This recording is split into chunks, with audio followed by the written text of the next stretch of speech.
This is the Night Wolf howling at you, and today we're going to take a look at the G.I. Joe Classified series, Jane Glenda Mullighan. This is actually a character from the Argentinian line known as the Comandos Heroicos, and hopefully I pronounced that somewhat close. I don't know. She's got a lot of extra equipment in here too with her, more so than Wild Bill had. 2 extra hair pieces, a helmet. We go on the side of the box, we see that we got some of the same artwork. Now I'm doing these kind of out of order because I'm reviewing them in the same order that I'm going to post them, being that I am going to be putting them in the Firefly as I go along. What the were they thinking? I realize that we're doing a lot of stylized artwork here, but what is with that face? That face is absolutely terrifying. It looks like she's turning into a monster, like it's melting off or some crap. Just, why? What was the point of that? And on the other side, we still get that little face in color and the 144, blah, blah, blah. I mean, basically, the top is the same as, and the bottom is the same as Wild Bill, because this is the Dragonfly box.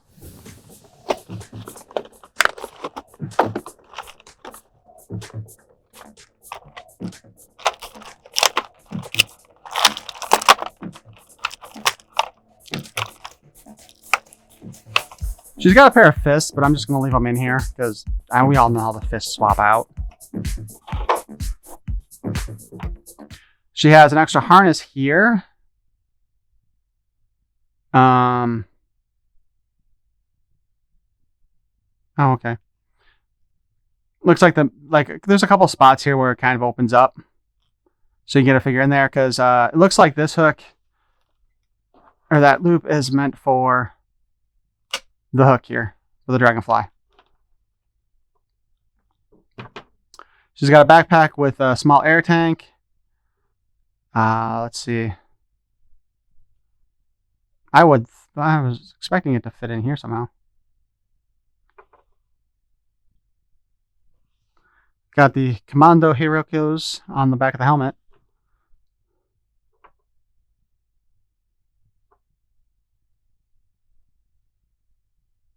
Where does it? Where does the end of this thing plug in?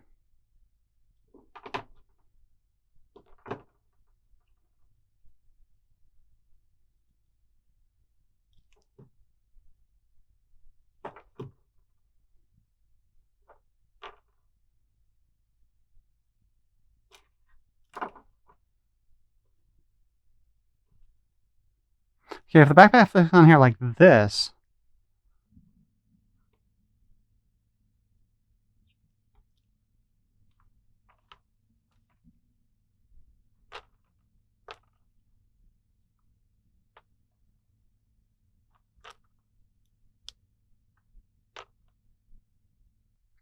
all right, this is a complete mystery to me. I have no idea where this thing is supposed to plug in at.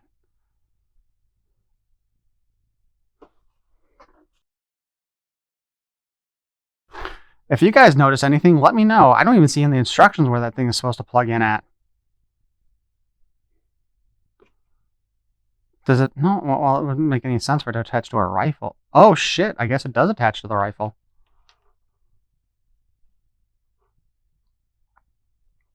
Why?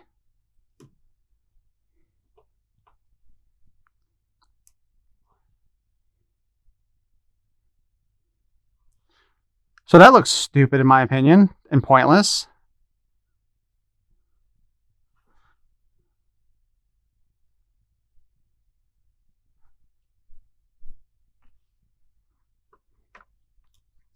But mystery solved, I guess. Jeez.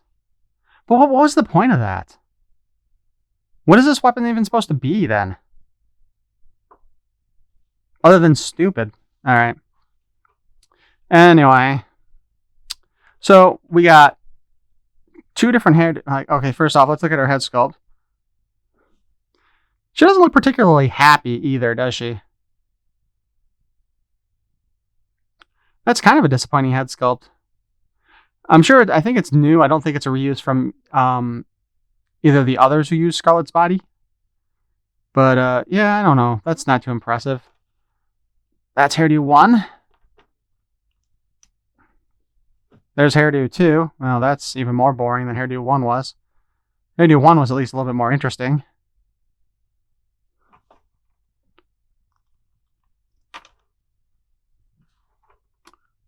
Hairdo number 3.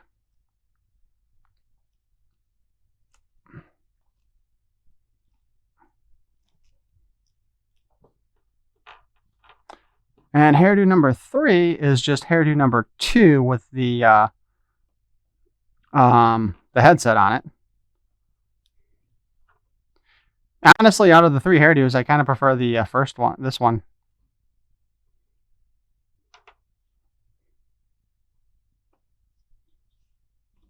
Now, here's my question. So the helmet's loose.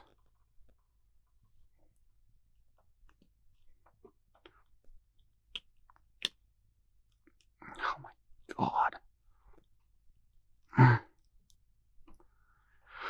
Okay, so the helmet is loose if you don't have hair under it. But it's a pain in the butt to get it on with the hair on.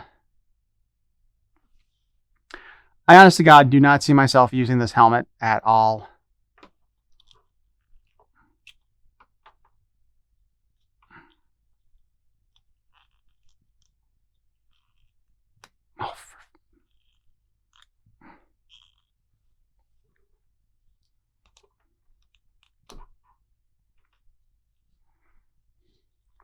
Anybody surprised that the hair doesn't want to come out afterwards either? So given the choice between the hairdos, I think I'm going to go with this one. That's the most interesting of the 3, I think.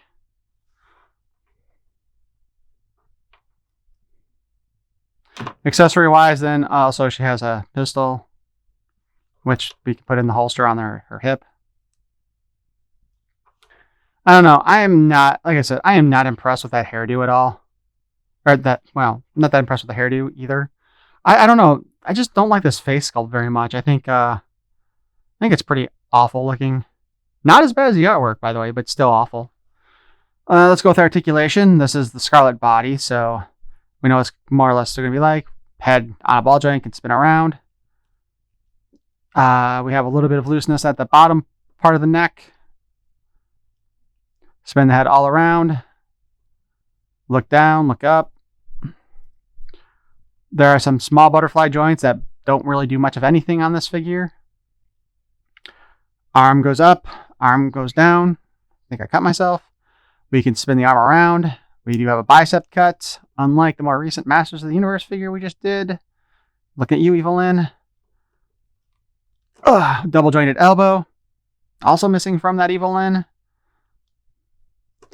Wrist has a spin and up and down hinge, but it doesn't really work very well with the style of her hand where it joins in. She has a boob cut where you can spin her. Of course, the harness that she's wearing does get in the way. She also has the ball joint at the waist, so we can wiggle her around and turn her there too. Again, the harness gets in the way. And I'm sure it's going to get in a lot of the way when it comes to the leg movements. So first we can kick forward about that far. Kick back that far. She actually has somewhat of a butt crack, unlike pretty much any other figure we've looked at recently. She can kick out. But of course, this is where I was talking about with the harness is really getting in the way for that. We still have the thigh cut. Double joint at the knee. And a spin at the foot, as well as an ankle hinge.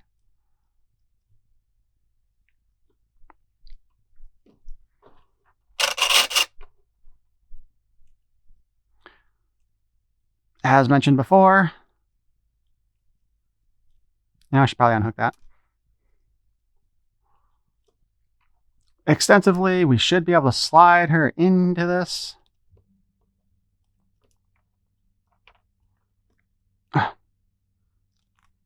Oh, shit, there's more parts that come apart. You know, I might actually be making this more difficult for myself, to be perfectly honest. Yeah, so you got stuff you can pull off there, stuff on the sides. Top and the back don't move at all, but, you know, whatever.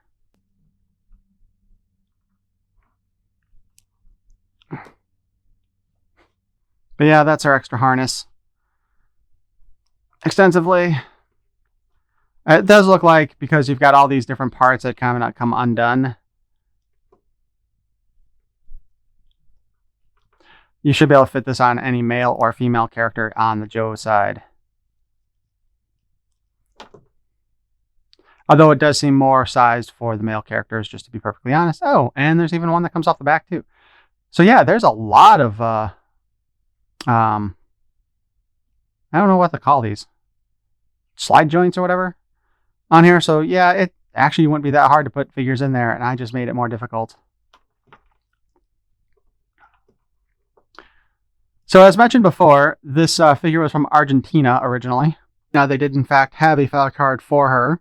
Super 7, when they did their reaction version of her, they translated that file card and put it on the back of the box. So I found both a picture of the original file card from the 80s. I looked at the Super 7 one and compared the two and put together a file card for myself like I've been doing.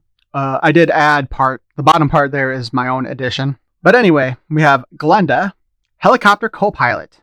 File name, Mullighan, Jane, SN number. Primary military specialty, test pilot. Secondary military specialty, intelligence, grade E7.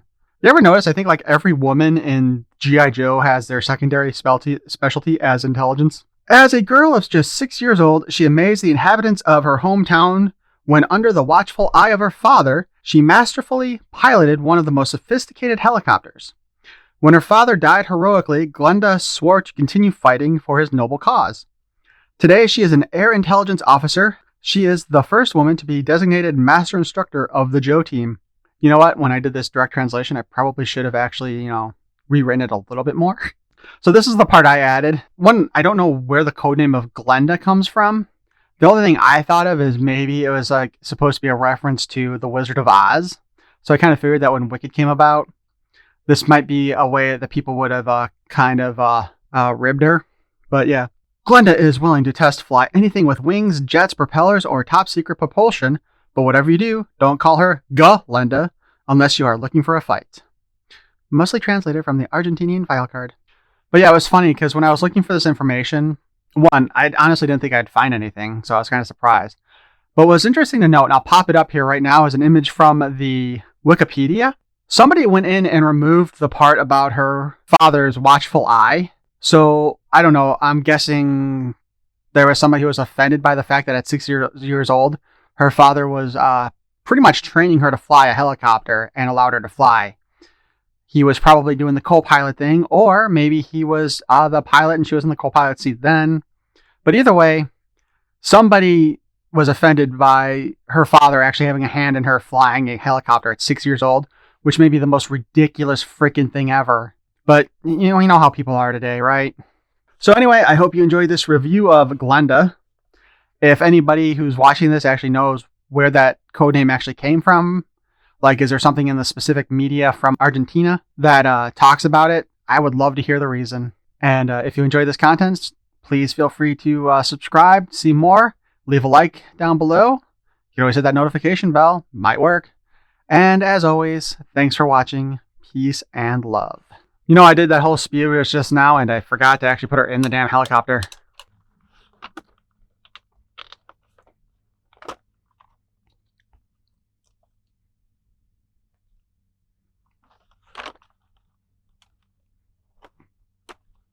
You know what? Much like with Wild Bill, since he's not wearing any headset, I'm not going to put her in a headset either. Although realistically, they should both be wearing something.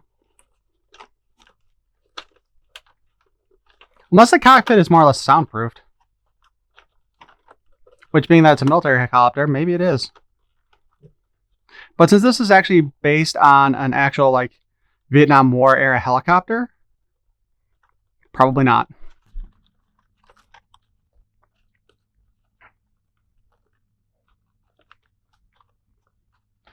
But yeah, you know what? We really should have this head on her. Whoop, crap. Forget it. It's going to stay in her feet. But here we go. That's how she looks inside with Wild Bill.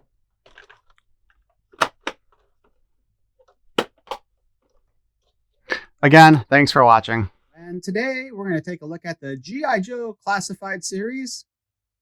Jane, Glenda Mullighan. Mullighan.